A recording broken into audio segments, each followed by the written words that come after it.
আসসালামু আলাইকুম। আজ ৯ তারিখ সোমবার। জেনে নিন আজকের কাঁচামালের বাজার দর। কাঁচা পেঁপে দেখতে পাচ্ছেন, কাঁচা পেঁপের বাজার দর হচ্ছে ৳20। তারপরে দেখতে পাচ্ছেন পটল, পটলের দামও অনেক বেড়ে গেছে। ৳40 করে প্রতি কেজি পটল। তারপরে দেখাচ্ছি হচ্ছে যশোরের কাঁচা পেঁপে।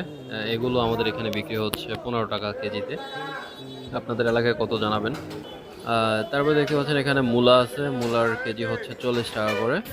এগুলো মোকাম থেকে আনা। ৳40 মূলার কেজি। তারপরে দেখতে পাচ্ছেন মানকচু। মানকচুর বাজার দর হচ্ছে ৳25 করে কেজি। তারপরে দেখতে পাচ্ছেন কাঁকরোল। কাঁকরোলের দাম ৳60। এটা সবসময় এরকমই দাম ছিল, ৫৫-৬০ এরকমই চলে। এখানে দেখাচ্ছি আমাদের দেশি স্থানীয় শসা। স্থানীয় শসার বাজার দর হচ্ছে আজকে ৳22 করে। ৳20, ৳22 এরকম চলতেছে। তারপরে দেখাচ্ছি হচ্ছে লাউ। লাউ প্রতি পিস সাইজ অনুযায়ী দাম হয়। যেমন এগুলো একটু বড় সাইজের লাউ। এগুলো হচ্ছে ৳55